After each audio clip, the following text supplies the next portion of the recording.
Why is life hard? That's what we're here to look at. That's the really potent question. People have historically used the story of Adam and Eve as an answer. That's why, because of what happened in that story. But looking into that story brings up its own list of questions. Genetically, how did the human race start with just two people? Why does God put a harmful tree in the garden in the first place? Why doesn't God stop the snake or know beforehand what the snake is going to do and prevent it? And what's got to be the biggest one, why does eating a piece of fruit make God so mad that he curses everyone forever? It seems like too many obstacles, like the path to this being a satisfying answer can't be navigated, unless we had the right vehicle. Swedenborg wrote, "If people realized how much was hidden in each verse, they would be dumbfounded. So much is hidden that it could never be told. This fact is scarcely visible in the letter." And so what is this hidden material? And could it be the key to realizing, hey, maybe these two do go together after all? Well, we're going to take a look at that tonight. Stay tuned.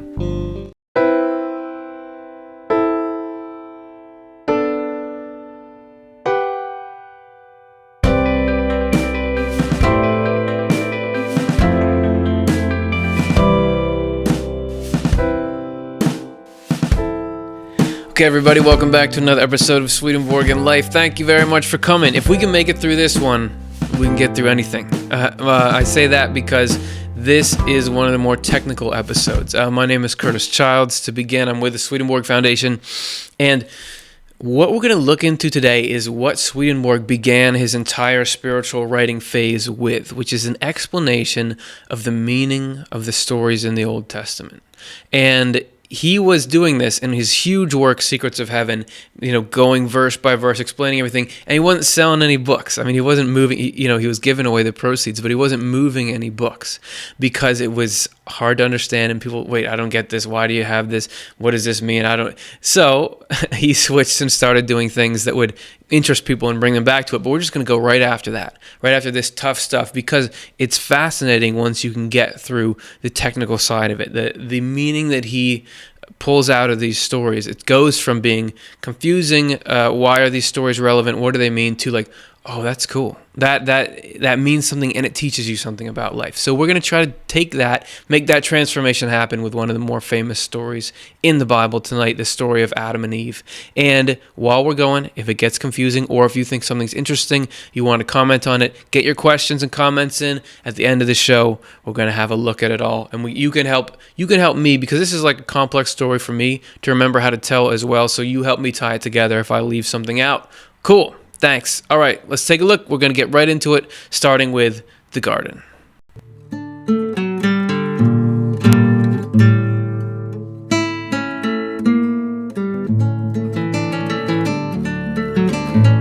So there's too much. Even in this, the Garden of Eden story just runs a couple of chapters in the Bible, and there's too much to get into even there. So we're going to have to sort of go character by character rather than every single line by line. And if you're new, what we're doing here is looking at this through the lens of what Swedenborg would call correspondences, which is, it's a bit like dream symbolism. It is that everything, all the things that appear in these stories are metaphors for deeper things, for spiritual things, for psychological things that apply to everyone universally. Swedenborg wrote that not just stories in this sacred text were written that way, but that everything in the universe, everything we've ever seen or interacted with is this kind of metaphor as well. So if we learn this language here, we learn the language of everything. All right, so the payoff is good. We're going to move through like that. And it all begins with plants. Swedenborg says that plants, out where you see them in the world, also in the pages of the Old and New Testaments, they are symbols for things in the mind. That that ideas, worldviews, those kind of things, the sort of building blocks of consciousness grow like plants. And if you take plants and you have them a bunch together, organized, you get yourself a garden, which is an image of the mind, and in the mind in various stages. Swedenborg wrote this in Heaven and Hell. He said, a garden, in general terms, corresponds, so there's that word, I told you, it's correspondences, man, to heaven in respect to intelligence and wisdom, which is why heaven is called the garden of God. So the garden of God is the human mind, all these little plant-like things in the human mind, organized in the right way. That's the mindset of heaven. That's the garden of God. So we're talking about gardens. Their meaning in relation to the human psyche, and from the human psyche to how we go and affect the rest of everyone in the planet. So those are the stakes, and let's take a look now at this very, very famous garden, the Garden of Eden. And Jehovah God planted a garden in Eden on the east, and put in it the human whom he had formed. And Jehovah God caused to sprout from the ground every tree desirable in appearance and good for food, and the tree of lives in the middle of the garden, and the tree of the knowledge of good and evil. And a river was going out from Eden to water the garden, and from there it parted and became 4 headwaters.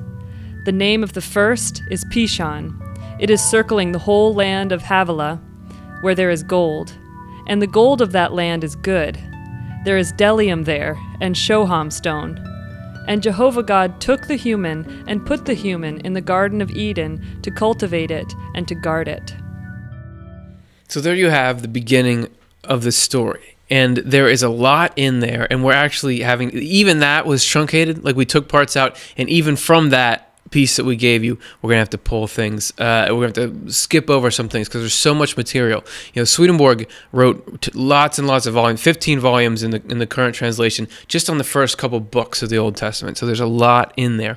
But try to think as we look at this stuff that all those details have meanings, and we'll try to skim over a few of them as we go. And so we're going to take this story, the garden, the people get put in the garden, there's the snake and the casting out. What does it all mean, and how does it explain why life is like it is today? So first of all, let's take a look at what this garden means. In Secrets of Heaven 99, Swedenborg wrote that for people whose character is heavenly, the inner life is patterned in such a way that the Lord enters into their understanding, reason, and knowledge by way of love and the convictions of love. And since they are free of conflict, they can see that this is so. So Swedenborg described heaven being a state of mind, and the heavenly mindset, or the character of heaven, is part of it is this sensation of connection with God. And he says that people used to have that. This is not, he doesn't say that Adam and Eve are literally the first 2 people on earth, but he says they are representative of what the initial mindset of the human race was. That there was this first state when everything was like you'd think it should be, if there really is God and God is love. That that people would knew the truth about things. Like we get plopped into the middle of existence, and we try to figure: is there a God? Is there not a God? What is the purpose of life? How did we get here?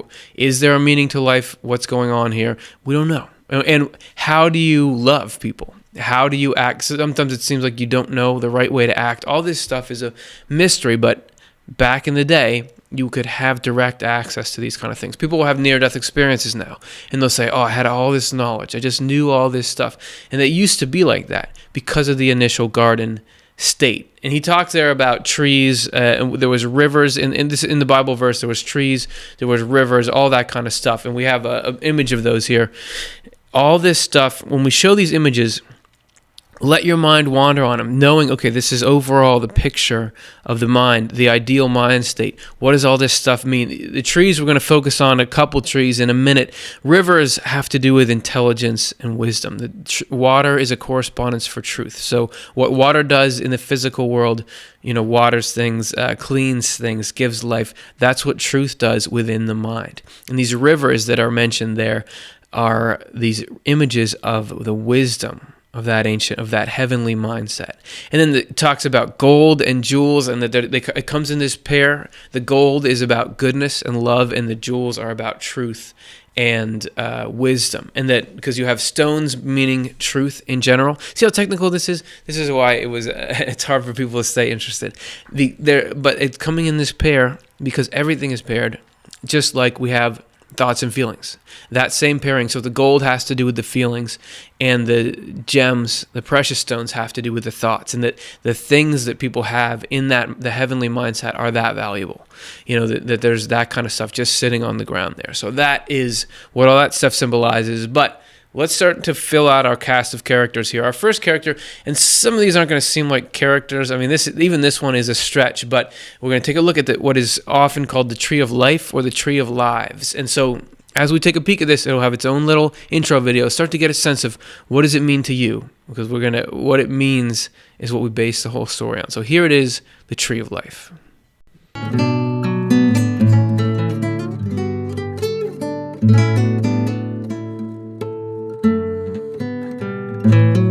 And every detail of how it's described in the story means something. Even its location means something, and Swedenborg describes it here. Secrets of Heaven, number 105. The tree of lives is love and the faith it leads to. In the middle of the garden means in the will that belongs to the inner self. So we have our first character as this tree of life, or tree of lives, and it means love and the things that belong to love. And the fact that it was in the middle of the garden means it's in our will, which would, a lot of people now you would say in the heart, or in the central place. What do you care about the most? When the tree of life is in the middle there, you care about love. You care about helping people. You care about serving and connecting. How are other people feeling? That's having the tree of life in the middle. But that wasn't the only tree. It's maybe not even the most famous tree. Of course, there's the other one, the tree of the knowledge of good and evil.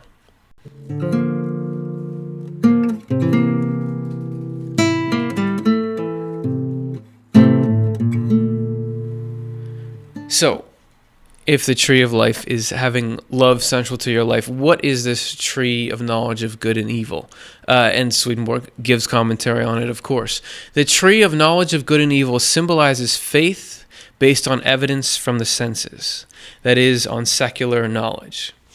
So it's an interesting combo there, that he says it's faith, which you sort of associate that word with something religious based on secular things. So, but really, faith is your ultimate beliefs about life, what you make your decisions based on. And so that is taking what you can see out in the world around you and making that central, rather than having the tree of life at the center, which is love comes first, then everything that I can discern. So we're going to talk a lot more about that in a second, but let's see where the story goes from here. And Jehovah God commanded the human concerning it, saying, From every tree of the garden you definitely may eat, but from the tree of the knowledge of good and evil you may not eat, because on the day on which you eat from it you will surely die.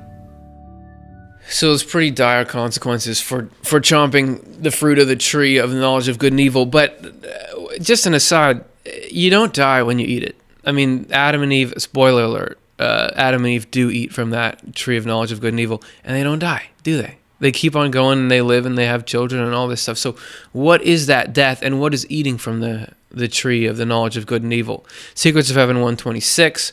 People are allowed to depend on any perception they receive from the Lord to tell them what is true or good, but not on themselves or the world around them. To do so would be the death of their heavenly quality. So we're talking about an initial mindset, a golden age of the human race, when you could tell, you'd think, if there's really God, and God loves everybody, wants to be everybody's friend, wants to help everybody, why can't I just talk to God? Why can't I hear from God and get good advice on my life and have questions and get answers? There was this initial mindset where you had that. But eating from the tree of the knowledge of good and evil, to say, hey, I don't want to rely on that perception. I want to go pick things out, rationalize away from that. That doesn't lead to you dying. It leads to the death of that initial mindset. It leads to confusion. It leads to what we have now. So that's what that is. I mean, that is the consequence of eating from the knowledge of the tree of good and evil, is that we lose this idyllic state where we can tap into the greatest source of knowledge, where everything can immediately be evident. And we're going to see a little more about why that's a bad thing, or why that causes hardship, I should say, coming up soon. For now, we've got our trees introduced, but let's get to sort of the stars of the story. Let's talk about the couple.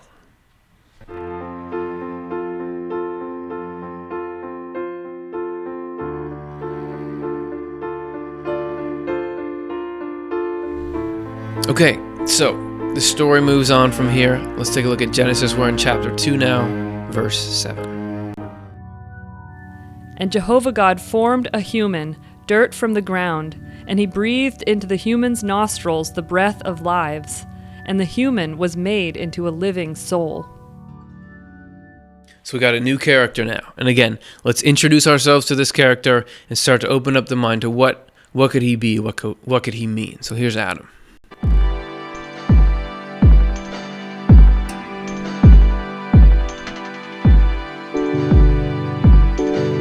Of course, that's not a photograph of Adam. We don't know how any of these people looked. There's a bunch of free, copyright-free art. There have been painters for hundreds and hundreds of years painting this story. So that's where we got all our imagery from. So that's why it looks like it does. Now, Adam, what does he symbolize? It's a little bit complicated. We have a little diagram here. Actually, not only is it confusing enough that everything has an inner meaning, but the meaning changes based on the context, the pronouns that refer to the people, and where in the story it's happening. So you can see in Secrets of Heaven 95, Adam is our outer self. By 156, he's flipped inside. He's the inner being now. But there he's called the man instead of the human. And then by 229, he's talking about how Adam is our rational capacity. So he doesn't stay static, and that Swedenborg says that each little part of a story can have its own set of meanings. And actually there are multiple layers of meaning going on in the story at the same time, which is confusing, but you'd think if this really if the Bible really is as potent as he says it is, that it would be complicated, as all potent things are, So basically, if you take the different things that Adam is and you kind of put the dots in a circle and sort of draw a point in the middle, you could call him our awareness, or our ability to understand things, or our ability to know things. That's generally what Adam is. Okay, so we've got him there, and now we've got the story of how he interacts with the animals around him. And Jehovah God said, "It is not good for the human to be alone. Let me make him an aid that seems to be his." And out of the soil Jehovah God formed every animal of the field and every bird in the heavens, and brought it to the human to see what he would call it. And whatever the human called the living soul, that was its name. And the human gave names to every beast, and to the bird in the heavens, and to every wild animal of the field. But for the human no aid was found that seemed to be his. I want to do a whole show about the naming the animals thing, because the inner meaning of that I think is so cool. And it is that if you read Swedenborg, you'll see consistently, like I said in the beginning, plants symbolize things of the mind, but so do animals and birds. That animals have, like mammals, reptiles, have to do more with emotive things, or emotional or feeling kind of things, and that birds and fish are more cognitive things, thoughts. And what's cool is this naming of the animal. To name something means to know its quality. I can name that. You sort of gain some familiarity with it. And Swedenborg says the correspondence of naming something is knowing its quality. So for Adam to name all the animals is describing this heavenly state when people understood what all their thoughts and feelings were. That might not sound that profound, but for us, we don't. I mean, I have sort of this urge to go do this thing. Oh, that turned out to be a disaster. We don't know what that, or we have these feelings that we act on. It turns out to cause all kinds of problems, or we get this thought that we think is going to be a great idea, but it's not. Some people are completely convinced that something that is really, really bad and destructive is good. You can see that. Just look at people who have an opposing viewpoint from you. You can see they think that this, what you would consider a fearsome animal, is this tame, nice animal. We don't know what these animals are, and it causes all kinds of problems. Generally, people can label something, but you get somebody who's completely flipped and thinks it's something that's, everyone else is like, ooh, that's a hideous thing, don't touch that. They're like, oh, that's fine, and you end up getting people who cultivate that and go on to commit these kind of horrible crimes.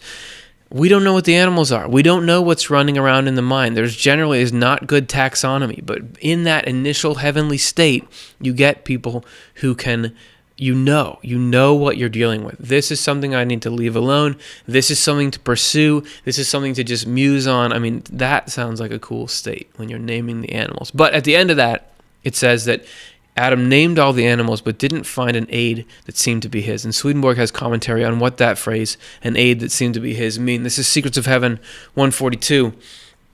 So we're going to give you a refresher on this Genesis verse here.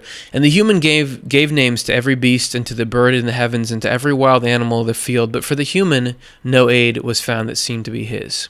Even though they, and this is talking about the earliest people in this mindset, even though they recognized the nature of the virtuous emotions and true concepts given them as gifts by the Lord, they still strove for autonomy. As expressed in the same words used before, he did not find an aid that seemed to be his.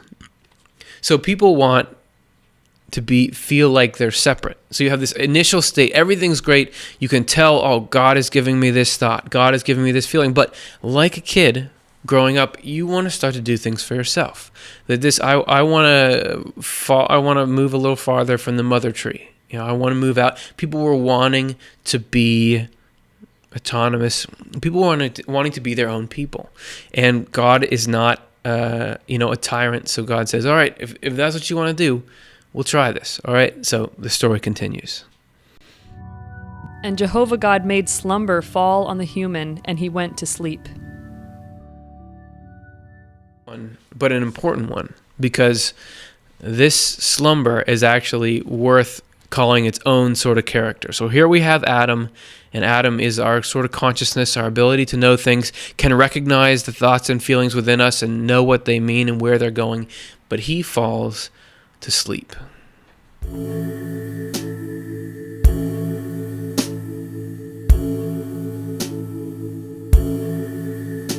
So if you have your own guess about what that sleep is, this was what Swedenborg says it meant. Secrets of Heaven 147.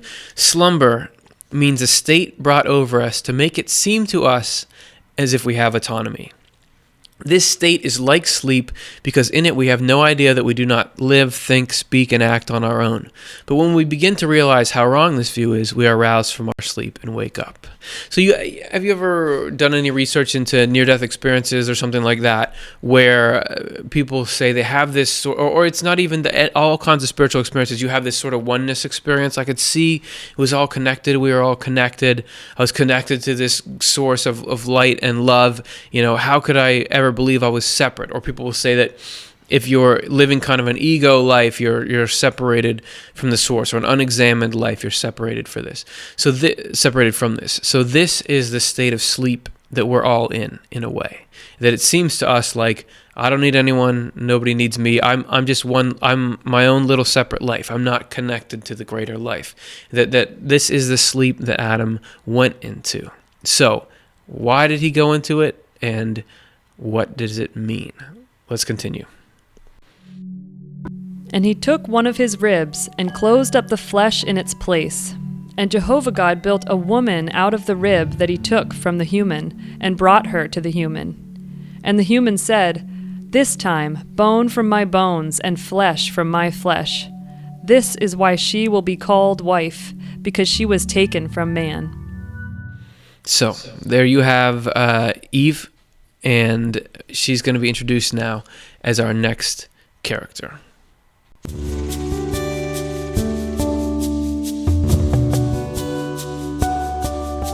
All right, so what is she? If Adam is something, what is Eve? Generally, she's complicated like Adam's complicated, but overall, you could say Eve is our sense of autonomy. That people, we wanted to feel separate, and she is this sense of separateness. And she was made out of a rib, but we don't just remember that, because we don't have time to talk about it now, because we want to save that for the end. But we'll be coming back to that, all right? So she's made out of a rib, and it means something. That's all we'll say for now. So there she is. What happens after that? We'll take a look at the video. Therefore a man will leave his father and his mother and cling to his wife, and they will become one flesh.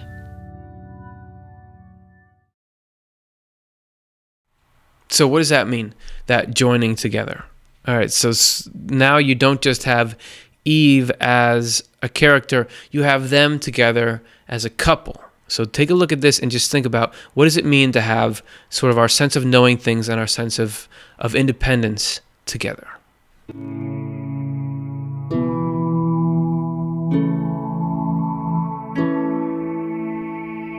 they're still in the garden. They're still happy. They're still in a good state. So it's not like, it's so bad for them to get together. And Swedenborg comments on this, Secrets of Heaven 160. So this is you'll leave mother and father and cling together. Leaving father and mother is leaving the inner being behind, as it is the inner being that conceives and gives birth to the outer being. So the outer being would be generally what we all experience as consciousness now. We sometimes get flashes of this inner self, but generally we're in the outer self. To cling to one's wife is to have an inner being within our outer being, which is the state we're all in now. That they are to be one flesh means that the two coexist there. Prior to this time, the inner being was spirit, as was the outer being through its connection with the inner. Now, however, they became flesh. By this means, heavenly spiritual life was linked so closely with the sense of independence that they seemed to form a unit. This later generation of the earliest church, so these early people he's talking about, was not evil. They were still good. And because they were eager to live in their outer being or selfhood, the Lord granted them their wish. In his mercy, though, he wove a heavenly spiritual quality into their self-sufficiency. So people wanted to be separate. So this, our knowingness wanted to be separate. So it got this sense of, hey, I can do things on my own. I can be my own person. And this was its wife. This is something that happens inside all of us, whether we're male or female. We have this sort of outer self that links up to this feeling that, hey, we are our own person, which is true, but it doesn't quite acknowledge the depth of connection we have to God and to other people. However, there's a lot of good and necessary things about it. Just as when you're a little toddler trying to assert yourself, you need to feel like you're your own, even if you can't actually feed yourself. When I see little kids just like trucking away from their parents, like, where are you going? You can't survive. You don't know how to feed yourself. You don't know how to pay your taxes, but they're just like, I'm going, I'm out of here. So they have this feeling like they're directing their own lives, at least for parts of it. And that's what we have there, which actually, as we're going to see, can lead us to something really cool. But unfortunately, historically, it took a bad turn. And we're going to talk about that turn right now.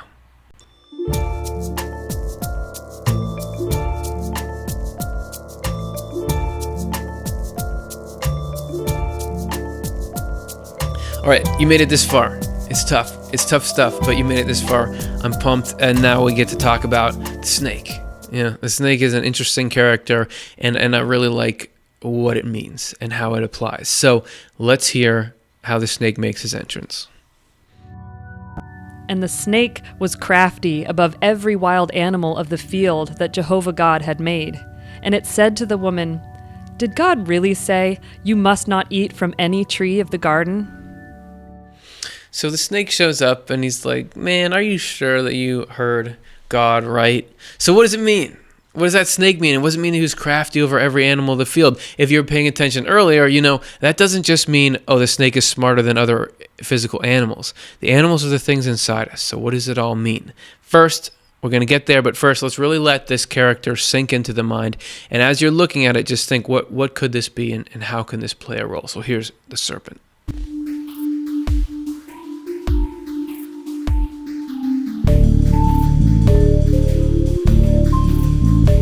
All right, so generally, Swedenborg writes that the serpent is our sensory experience. And he elaborates on that a little bit more here, Secrets of Heaven 194. The snake is used here to mean our senses, which we trust. The wild animal of the field means every emotion in our outer self. The woman means selfhood. The snake's words mean that for the first time, they had doubts. In ancient times, people who put more trust in what they learned through their senses than in what had been revealed were called snakes. Sense-oriented people, or those who believed only what their senses tell them, deny that spirit exists because they cannot see it. It isn't anything, they say, because I can't sense it.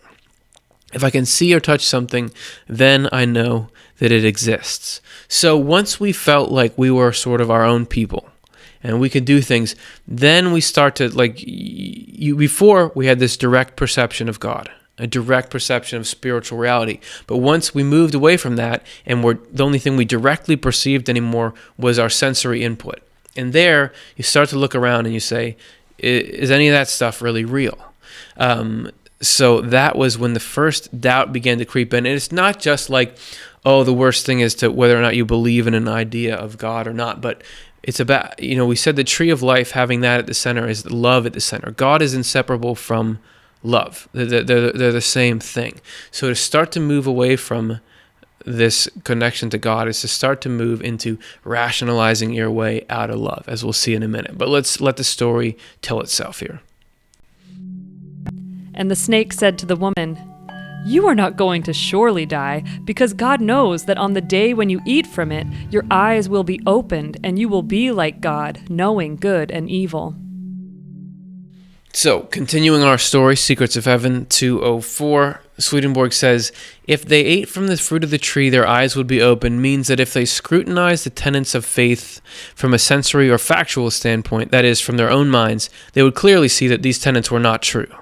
Their being like God, knowing good and evil, means that if they judged good and evil for themselves, they would be like God and would be able to lead themselves. So that last phrase is what I want to focus on, leading yourself. Human life, as it's set up now, according to Swedenborg, which is why we're having this show, is there are sort of two paths. You can be led by yourself, which really, that's kind of a confusing term. You can be led by the cravings and delusions of your sort of outer ego mind. The things you want to do in the moment, or your sort of addictions or your urges, those kinds of things can pull you along, or you can be led from this sort of higher sense of principle, which even if you don't realize it at the time, that is God working in. And this wanting to lead yourself rather than be led by love, which love is God, causes all kinds of problems. And this is a little commentary on Innocence that Swedenborg made in Heaven and Hell 280. And Innocence, as he describes it, is this desire to be led by the divine, rather than by self-centered motives. Since Innocence is being led by the Lord and not by ourselves, all the people who are in heaven are in innocence, since all the people who are there love to be led by the Lord. They know that to be led by oneself is to be led by one's self-centeredness, and self-centeredness is loving oneself. People who are in love with themselves are not willing to be led by anyone else. This is why angels are in heaven to the extent that they are in innocence. That is, to the extent they are absorbed in divine good and divine truth. For being absorbed in these things is being in heaven.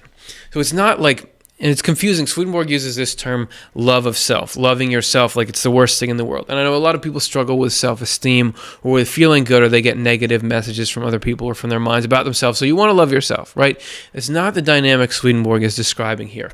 What he's talking about when he says loving self, you notice at the end he juxtaposes that with being led by divine love and divine truth. To be led by self is to be led by the urge to make everything else in the universe serve you. Whereas to be led by divine love and divine truth is to say, oh, I want to do things because they're the right things to do, and because I want to believe things because they're the true things. That is being led in innocence, believe it or not. So that's what he's talking about there. All right, let's continue our story. And the eyes of both were opened, and they realized that they were naked. And they sewed together the leaf of the fig tree and made loincloths for themselves. So now we've got this shame that comes into the picture. And this was when after they ate of the tree, the couple, who's a symbolic couple, began to feel this sort of shame. They were naked before, but it didn't really bug them. But now they made these little suits out of leaves. And this nakedness was the beginning of judgment. Because, as Swedenborg says, God doesn't judge people, but once you start to leave love behind, you start to come into judging. Divine Providence 3:21 is about how God is not interested in pointing out people's faults. He's just interested in getting good things to people. Divine Providence is not charging anyone with evil. Divine Providence, by the way, being God's government of the universe. Divine providence is not charging anyone with evil or crediting anyone with good. Rather, our own prudence is making each of these claims. This follows from everything that has just been said. The goal of divine providence is goodness. That is what it is aiming at in everything it does, so it does not credit anyone with goodness, because that would make our goodness self-serving, and it does not charge anyone with evil, because that would make us guilty of evil. We make both these claims out of our own sense of independence, because this sense of ours is nothing but evil. The claim to independence of our volition is self-love, and the claim to independence of our discernment is pride in our own intelligence. This is where our own prudence comes from. So he's talking about this sense of independence in the fallen state, which is where, hey, I'm so much smarter than everyone else, and everyone should serve me. Those are once you have those things in you, you start to look for flaws in other people and in yourself. God isn't looking for flaws like that. He doesn't care how good somebody is or how bad someone is. We're just trying to help them. It doesn't matter. It doesn't matter if you scored 1 million goodness points or you're down negative 20,000. We're just trying to help you. We're trying to lead you on the good path. So this whole shame thing started once people started to judge. All right? And then after they got ashamed, they heard God coming and they decided to book it out of there. So let's take a look. And they heard the voice of Jehovah God going alone in the garden at the breeze of the day. And the human hid himself, as did his wife, from Jehovah God's face, in the middle of the tree of the garden. At the breeze of the day, I think that's a great phrase. And so what does it mean? What is this hiding from God? Is God angry? Here you have, an image of God or angels moving through the garden, and they're hiding away. So Swedenborg says that it's not always as it appears, in the sense of the letter. He writes in Secrets of Heaven 2:23, God is not making an angry face at them. Since the Lord's face is mercy, peace, and everything good, it is clear that he never looks at anyone except with mercy and never turns his face from anyone. It is we, when we are wrapped up in evil, who turn our faces away. Mercy, peace, and all that is good, Jehovah's face, are what give rise to the inner call in the case of those who have perception, and those who have conscience too, but in a different way. These qualities always operate in a compassionate manner, but the way we receive them depends on our state. As we go through this, I'm noticing there are so many Swedenborgisms in all of these quotes. Like there are these other pieces of terminology that we haven't been explaining this episode. We wouldn't have time. So there's going to be stuff in those quotes that if you're new to Swedenborg, that's confusing. That's fine. You can just leave it. We can get back to it another time. For now, the important thing to take away from that is that it's at the end, it said how we're receptive to them. So if we start to get into these more evil states of mind, we start to perceive God or love as this negative thing, when really God's face doesn't change. God is always smiling or sympathetic, trying to help people. Right? So that was this Adam and Eve hiding, is not because God was mad, but because they started to feel this repulsion because of what they were letting in. So the deed had happened. What were the repercussions for these early people and then for all of us in all of our minds now? So let's take a look now at the fallout.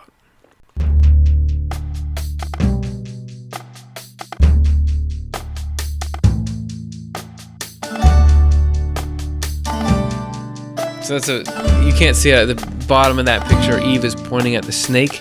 So it's kind of God saying, hey, what'd you do? And Adam's like, she made me do it. And she's like, the snake made me do it. So it's just passing the blame down the chain, which is, we're going to see now how all these different pieces of our mind, all these things, Adam, Eve, the snake, it's all in us. That's how all these stories are. It's not about who's better, who's worse, or how other people are. This is how we take this and we look at ourselves, and hopefully we get the keys to getting ourselves out of this trouble, out of this curse that we're in now. Because, if you know the Bible story, next there comes all these curses. And we're going to look into what are the internal meanings of this. Is God really cursing people because he's mad?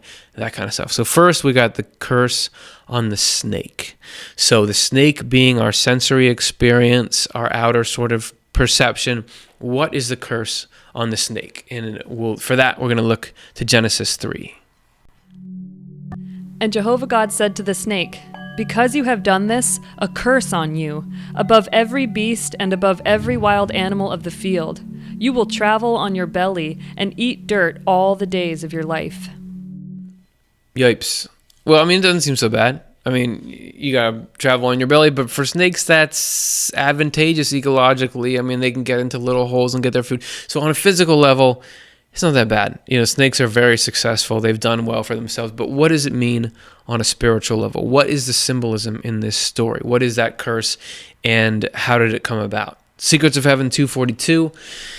Jehovah God said to the snake, means that they perceive their reliance on their senses to be at fault. So it's not even God condemning, it's people understanding, oh, we made a mistake. The curse on the snake above every beast and above every wild animal of the field symbolizes the fact that the sensory level of their mind turned away from what was heavenly toward what was bodily, bringing a curse on itself. So the curses come, it's not God is punishing, that if you break connection, you just lose some of the benefits of being connected. You brings the curse on itself. Here's before the beast and the wild animal of the field symbolize feelings. The serpent's traveling on its belly means that the sensory level could no longer look up toward heavenly values, but had to look down toward bodily and earthly ones. Bodily and earthly values are like, as we were saying before, I want to serve myself, everyone else get out of my way. Eating dirt all the days of its life means that the sensory plane became incapable of living on anything but what was bodily and earthly, so that it turned hellish. In the earliest heavenly sort of people, the sensory capacities of the body served the inner self obediently, and beyond that they had no interest in those capacities. After they began to love themselves, though, they put sense experience ahead of the inner self.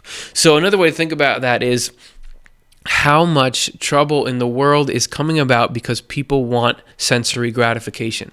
You think about greed and the desire to have tons of stuff. A lot of people are living in poverty because there is this greed for excessive luxury, or greed to rule and dominate. So that reliance on that, I'm going to turn to sensory experience to try to fill this hole, that causes all kinds of problems. That's the curse on the snake. All right, but we got more curses. We got curses for everybody. Next, the curse on Eve. So Eve being part of our feeling side and this sense of autonomy, this sense that we are our own person. What is the curse on Eve? And we're going to find that again in Genesis. And to the woman he said, I will vastly multiply your pain in conception. In pain you will bear children, and your obedience will be to your husband, and he will rule over you. All right, so it's going to hurt to have babies, and your husband's going to boss you around. Again, this is not commentary on gender disparity. This is stuff that's in all of us, male or female. Adam's in there, Eve's in there, the serpent's in there. So what does that mean? That part of all of us, Eve, is cursed like this? Well, I don't know, but Swedenborg does, and he says it here, Secrets of Heaven 263 and following. When the sensory level of the mind turns away and brings a curse on itself, as we were just talking about, the consequence is that evil spirits, and if you've followed this show at all, Swedenborg talks about the influence of evil spirits, start to fight hard, and the angels present with us start to work hard. So vastly multiplying pain in conception and in the bearing of children depicts this conflict in our thinking and in the development of true ideas. So when we don't know what's going on anymore, evil attacks, heaven tries to defend, and we end up with all the confusing, painful thoughts and feelings and the painful combination of them that we have now. And further, Secrets of Heaven 265, because the eating from the tree of knowledge had destroyed wisdom and understanding, the man means the ability to reason, since nothing else was left. The rational capacity imitates or seems to resemble an intelligent understanding. The husband or man here as before symbolizes the rational capacity which the church is to obey and which will rule. So the church being this thing inside of us. So once we no longer had this perception. We didn't know what was good or what was bad or how to do things or what the truth was. So we couldn't just feel our way through life anymore. We had to think our way through. We had to make our best guesses based on our available data. That is a symbol of Adam ruling over Eve, because we don't have this connection with God. So it's got to be like, okay, we don't know what to do. We got to think about it, figure out the best course. And that was another part of the curse on Eve. So we had these confusing thoughts and feelings together, and that we would have to use our thinking minds to get everything done because we didn't have this connection anymore. But Adam doesn't get away from all this scot-free. Matter of fact, he gets cursed too. So the curse on Adam involves work. But what is that work and how does it show up in us? Again, Genesis 3. And to the human he said, "Because you listened to the voice of your wife and ate from the tree concerning which I commanded you, saying, 'You will not eat from it,' a curse on the ground because of you. In great pain you will eat from it all the days of your life. And it will produce thorn and thistle for you, and you will eat the grass of the field. You will eat bread in the sweat of your face until you return to the ground, because from it you were taken. For you are dirt, and to dirt you will return." All right, so a lot of cursing there. So Adam, again, being our ability to know things, sort of our discerning mind. What does those curses mean, and how might we recognize some of those in us? Secrets of Heaven, 267. The human, or Adam, in listening to the voice of his wife, symbolizes the rational faculty and the fact that it consented. So when we started to move away from love and towards this self-centeredness, the rational mind was like, all right, well, I can think of good reasons why it's better to be self-centered. You know, it helps me this. Society needs it. That's the rational mind's consent. Because the rational mind consented, it also turned away, or brought a curse on itself, turned away from God. On this account, the whole outer self did the same, which is what is symbolized by a curse on the ground because of you. And if you watched our other Bible interpretation episode where we talked about the days of creation and the ground, that the ground symbolizes our outer self. So that's consistent here to there. When the rational mind consents to self-dependence, it separates the outer self from the inner, so that we no longer know the inner self exists. As a result, we also fail to see what understanding and wisdom are, belonging as they do to the inner realm. The things demonstrated above make it clear that Jehovah God, the Lord, did not curse the ground, which is the outer self. The outer self, rather, turned away or separated from the inner self and brought a curse on itself by doing so. So again, you move farther away from this heavenly state with these actions. So you don't have that connection anymore. As another God is like, all right, I'm sick of you. It's that we don't look that way anymore. We're looking down instead of up. Or these people were then, but it also has to do with us now. And we're going to get to that in a minute. But one more thing about the curse on Adam, Secrets of Heaven 270, the symbolism of eating from the ground in great pain. The deeper sense of eating is living. An unhappy life is the kind that follows when evil spirits start to attack, and the angels with us begin to struggle. Life becomes even more unhappy later when the evil spirits start to take command. Those spirits then control our outer self, and the angels control our inner self, of which so little is left that the angels can hardly cull anything from it to defend us with. The consequence is misery and distress. So you might be saying, what is all this stuff about evil and good spirits? I don't know anything about that, but do you know anything about misery and distress?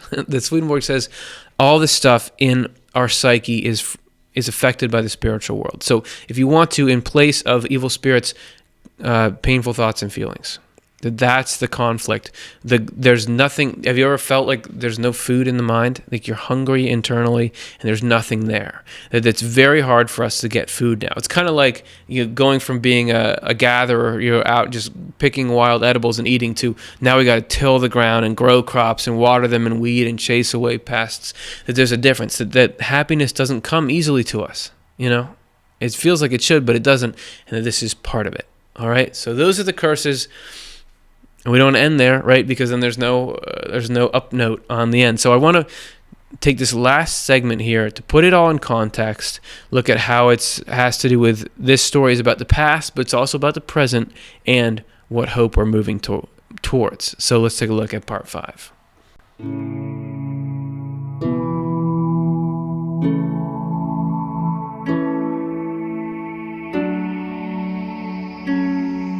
So 2 points initially, dealing with how I best understand the correspondence of this story. And I would say I'm not the authority on this kind of stuff. You can go, any of you can pick up, you can, for free, you can check the link in the description of this video. You can download this book, Secrets of Heaven, Volume 1, where he describes all this. Form your own opinion of what he's talking about. Maybe you'll understand it better than me. It's complicated, but from what I understand, there's a couple of elements here. First, this is a story about history.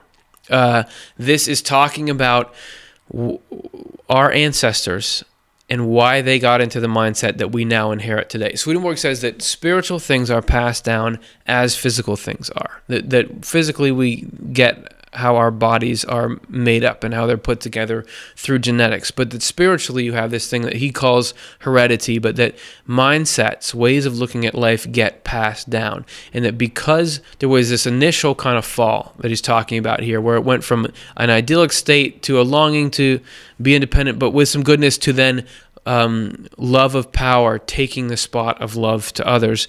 That's why we all now are born in this state. So, which brings me to my second point, which is this is also a story that's happening in all of us. That we, not only is this because it happened back in the day, but it's happening on a daily basis, that the outer self deceives the inner self. That we think, okay, because you can just look at a person and get a sense of like, oh, I don't like that person. I don't like how they look. I don't like how they act. I don't like something they said. They're stupid. You get those kind of feelings rushing into the outer self. But if you step back and think about the inner self, that this is a person like me. They're trying to do a good job in life. They've got their own challenges. I've had moments of weakness as well. That's the inner self. But the snake, the outer self, is constantly deceiving the inner self, pulling it out of this Garden of Eden. I think we go through this story all the time in little loops. So the more we understand about it, the more we can kind of recognize it in ourselves. However, it's not all bad. It's not like this was some colossal mistake. Actually, according to Swedenborg, this is all part of a longer path that's leading us toward something great. And we want to take a look here at Heaven and Hell 341 for a little bit on why we had to go through all of this as a human race and as individuals. So we're going back to innocence, right? We talked about it before. Innocence is wanting to be led by the Lord and not by oneself. So that to the extent to which we are in innocence determines the extent to which we are freed from preoccupations with our self-image. And remember, being led by the Lord is being led by love, universal love. To the extent that we are freed from this self-image, we gain an identity given by the Lord. So it's not that we're not people anymore. We have just this new, better sense of self. The Lord's identity is what is called the Lord's righteousness and worth. Children's innocence, though, is not real innocence because it still lacks wisdom. Real innocence is wisdom because to the extent that we are wise, we want to be led by the Lord. Or what amounts to the same thing, to the extent that we love being led by the Lord, we are wise. So children are brought through from the outward innocence that characterizes them at first, which is called the innocence of infancy, to the inner innocence that is the innocence of wisdom. This latter innocence is the goal of their whole process of instruction. Consequently, when they arrive at the innocence of wisdom, the innocence of infancy that had served them as a matrix in the interim is united to them. So that's a lot of words. That's just basically saying every human being is a microcosm of the story of the whole human race and of this journey. Because we start out in what seems like innocence, but it's as little kids.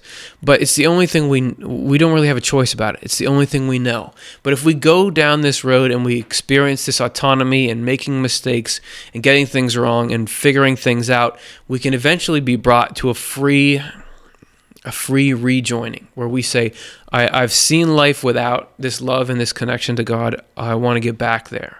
And then we can go in there with it freely chosen. A kid doesn't have any choice about where they are, where they're born, or what they're like. They just are. But this way we can actually be free and be choosing. And that leads us into one of the coolest things that he says about the potential here. And it's also the bringing back of the rib asterisk, because why was Eve made out of a rib, and what does that mean? And it all ties together here in our final quote for the night, Secrets of Heaven 155. And this is the hope. This is that it's not just like, oh, everything was so great in the Garden of Eden and now we can only hope to sort of get back there, that things can actually be better. The words, a woman was built out of a rib, conceal more than anyone can ever see in the literal meaning.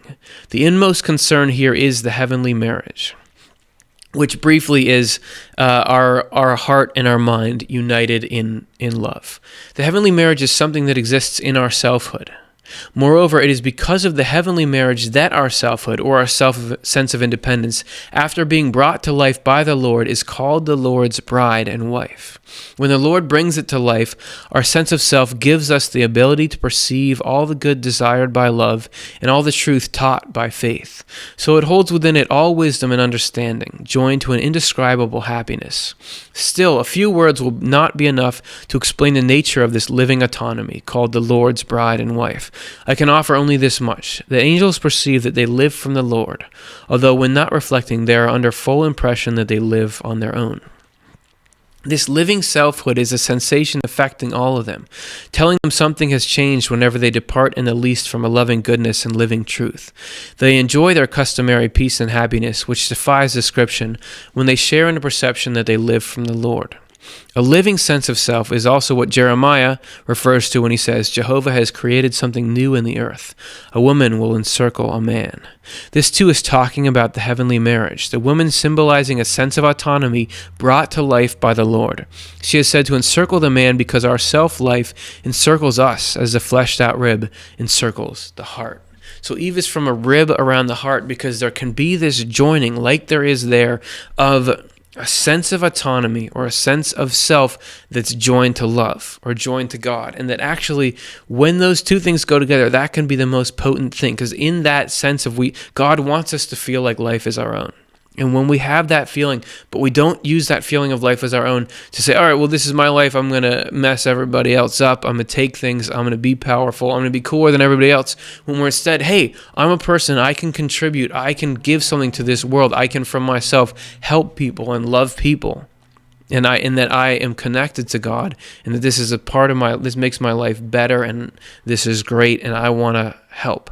That is the most beautiful state that can exist. That partnership is the heavenly marriage. So really, there's the potential here that didn't even exist before we had this sense of autonomy. So the end game is not that we don't have any sense of autonomy or that we're always evil. The end game is that we have this love in our hearts and this sense that we are our own person. And the Swedenborg says, the closer we get to God, even though it doesn't seem like it, we actually seem like more and more like we are our own person. And that is the happy state. That's the heaven that we're looking for. That's the heaven God wants to give people forever. Or so Swedenborg says. You can take it if you would like it. If you made it through this far, thank you so much. Really appreciate it. If you enjoyed it or were close to enjoying it, maybe consider giving it a thumbs up or subscribing to the channel so that you can get connected, and that will also give us a lot of good credibility with YouTube and let us get moving up their ranks and let new people see it, new people have the experience of being this confused. So, great. Now let's take a look at your questions and your comments right on the other side of this video break.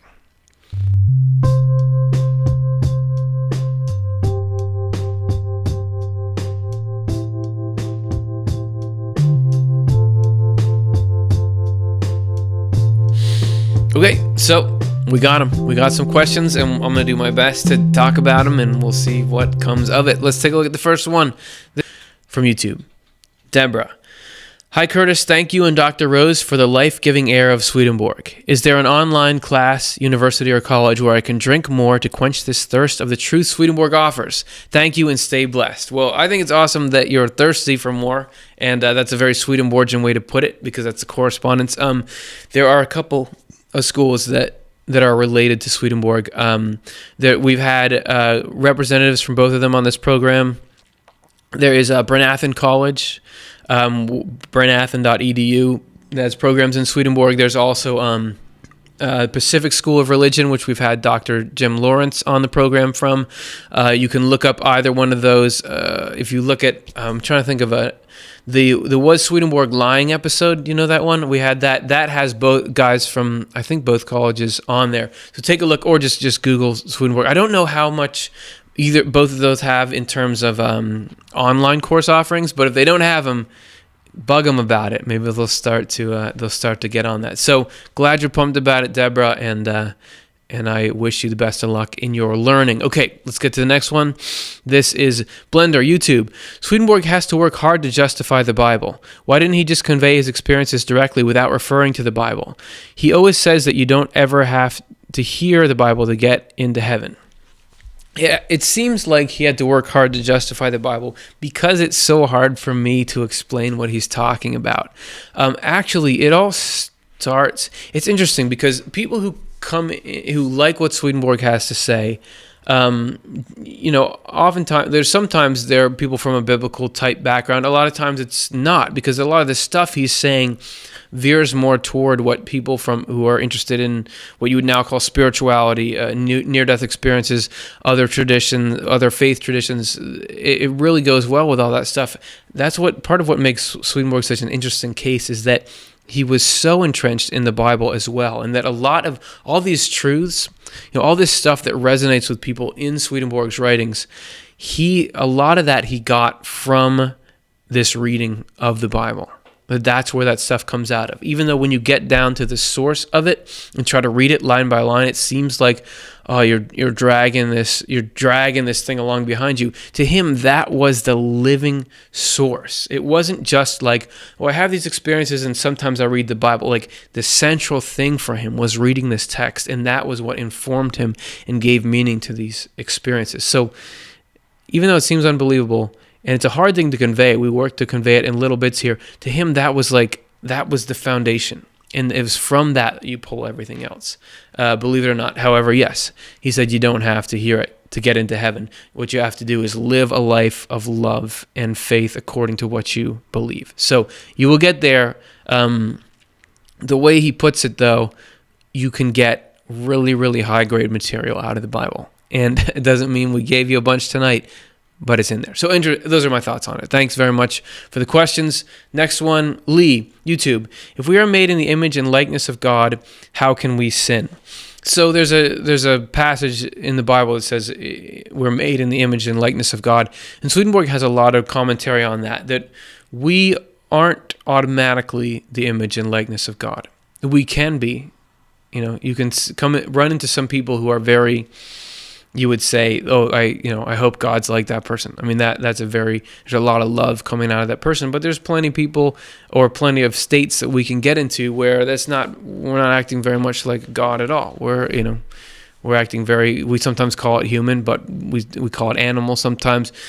And he has technical definitions for both image and likeness, but we only achieve, and I forget the nuances of the difference right now, but we only achieve those things, the image and likeness, when we start to act, when we start to have this joining where God's love is flowing through us. That's when we're in the image and likeness of God. If we turn away and the more we block up that inflow from God, even though we still have the same physical shape, the less that we actually have the image of God in us. And that actually, when you get into the spiritual world, as Swedenborg describes, we don't even look, if we don't have this image and likeness of God in us, we look less and less human the more that we've shut it out, because the physical image is one thing, but the spiritual image is where you can really be a likeness of God if you're just letting that love in. So that's what he says about it. Good question. Thank you very much. Let's take a look at our next one. This is from FCOGZA. How do you progress from the spiritual character to the heavenly one? Yeah, so Swedenborg makes it's a great question. Swedenborg makes a technical distinction between spiritual and heavenly, or as it used to be translated, spiritual and celestial. And that spiritual, like there's natural, which is like you don't care about anyone, you're just doing whatever you want. Then spiritual is you have a set of higher principles, and you don't always want to go by them, but you know it's the right thing to do, so you'll force yourself to. Heavenly is where you love what's good. You want to do what's good. You wouldn't even want to, even if it's okay, no one's ever going to know what you did today, you wouldn't even want to do anything bad. Ever, because you have this heavenly mindset, because you feel it. It's like this Garden of Eden state. You feel it, like this is what I want. The way we move there, as Swedenborg describes it, is slowly, and it's through, generally our side of things is to refuse things. That when something, as he puts it, like dishonest or unfair or harmful comes up, if we don't do it because we know it'll harm people, and we continue to acknowledge God as the source of good, then that slowly, the whole process of life is that regeneration. He described the Swedenborg Foundation, I think, has a book called has Regeneration. It's a short little booklet that you can go to swedenborg.com. You can download it for free as an ebook or a PDF, and that is sort of selected teachings on Swedenborg's description of regeneration, and that will give more sense of how we make this transition. So it's a huge topic. Those are a few of my initial thoughts. Thanks very much for the question. Next, let's take a look at our next question. Lupe, YouTube. What does Swedenborg say is the ultimate purpose for human to be good? Is it the assurance of our species' survival on Earth, or is it for heavenly purposes? He would say the point of being good is, what is good is defined by the aim behind it. So if you're doing things that are good, like look good, or you want to give money to charity or something, but you're just doing it to get ahead, essentially it's not good. The point of goodness is actually not a calculated thing. That you are doing something that's good because it's good, because it's going to help someone, not thinking of the reward in it. However, if you're looking like what is good and what actions are good or bad, is it about what continues to make people survive on Earth, or is it something for heaven? Like is it something spiritual? Those generally shouldn't be too separate. I mean, the Earth is an integral part of the whole spiritual strata, or the whole mechanism. Angels, people in heaven, according to Swedenborg, need the Earth to be like it is. We need people on the Earth, and God wants this machine to keep going because this is where people first have their life here, and then you can move on from there. So, we can't just say, all right, forget about the Earth, we're going for heavenly stuff. It's the same kind of thing, in that we all are developing our spirit through doing good things on Earth. There's a million ways I could go with this question. I'll just do a few now. My last one is that, to Swedenborg, being involved in earthly matters was a very important part of spirituality. To try to, while we're here, work on our society here, try to get it good. As we said in another episode, one of the last things he ever wrote or some of the last things he ever wrote, even after his spiritual phase begun, were things about like systems of government, and even like how to inflate or deflate things, or how to mine well for things, like earthly kind of things, because it's important to have this part working well. So I don't know if any of those are the answer to what you were asking, but that's the nature of this question segment. We throw a lot of darts and hopefully hit something. So thanks very much for that. We got a couple more here. Rocky Soul on YouTube. If Swedenborg asks us to be a good neighbor, shouldn't we be a good neighbor and see the Lord in everyone? Yeah, I'd say so. The neighbor, and this is like the like who is the neighbor? The neighbor is the goodness in everyone. You want to encourage the goodness in everyone. And the way that you might think, oh well, then you should criticize the badness in everyone. But the way Swedenborg describes angels, which is what we're trying to get to be and emulate, is they don't want to point out the evil in people. They want to try to put a good interpretation on it where possible, and they want to encourage the good. Of course, you can't. There's times when you gotta set boundaries and stuff, but in general, yeah, you want to try to see the Lord in everyone, and you want to try to be like, you want to be doing good, and if you have to be doing good discerningly, you're not looking to judge people. You're like, okay, I'm just gonna. There's a story in the Bible, since we're talking about Bible stories, about you guys know Abraham. He has these sons that Abraham gets drunk, and the sons back up and put their shirts over him so no one sees him naked. That's about not focusing on people's evil and not trying to judge them for their evil. Even if you see it, you try to, get it out of the way, but do it in a respectful way. So there's a long answer to that. All right, great. Let's take a look at more. Looks like we still got a few more. Jim, YouTube, what does Swedenborg say about the forgiveness of sin through Jesus? In Christianity, this is your only hope for salvation. Yeah, so Swedenborg talks a lot about Jesus. And he differed from his Christian contemporaries and differed from the modern interpretations of a lot of Christian churches, in that it's not like forgiveness of sins, like you've angered God through your sin and now Jesus has to get in the way so that God is not mad at you anymore. He sees, to him, there's just one God. And if you look at our episode, Who or What is Jesus, another episode of this show, we do cover a lot of this, but essentially God is Jesus, is love and wisdom, and it's only through God's goodness that we can be reformed, that we can go from being natural to spiritual to heavenly, that we can be pulled out of our own negative tendencies, that if we weren't being held up and backed by God, we would plunge into all kinds of negative, like just sort of the stuff that in your worst moments you consider, if there was no love coming in from God, we'd go after that stuff. So that is Jesus saving everyone. But see the episode on who or what is Jesus, because there's a lot of nuance of you don't necessarily have to know the name Jesus Christ. You can be interacting with that human God, even not realizing it. So check out that episode. I think you would find a much better answer than what I just said. Okay, 2 more, and then we're going to wrap it up for the night. Drive by Poet YouTube. Does Swedenborg say why this has to be such a long process? Why can't God have it be so all at once without any trouble? Yeah, I'm wondering that too. I've been alive for 30 years, but that's long. Man, life is long, and it can be a grind sometimes. The answer is that it's the same reason why a person, as I understand, it's the same reason why a person takes 9 months to develop. It's not just like you're pregnant and they're born, because structures like that have to be done in order. And that we can't just be changed. Swedenborg says you can't just change someone in an instant. That God is not omnipotent in that way. That he just can just disregard the divine design. That he's in that design, and that we have to follow the steps in order for our consciousness to do it. Because if it was all at once, it wouldn't be our choice. That we have to actually make these choices. We have to work with it in there. I don't have all the knowledge on that. It's a tough question, because life is tough and you do kind of want it to go faster, but those are the beginnings of the answers that I have from Swedenborg. All right, our last one for tonight. This is Josh, YouTube. Speaks of universal love. How can this love exist given the information of what separates us from each other? Or is the universal love only to come in heaven? Yeah, it can seem hard. It's a great question. It can seem hard. How can you love everyone?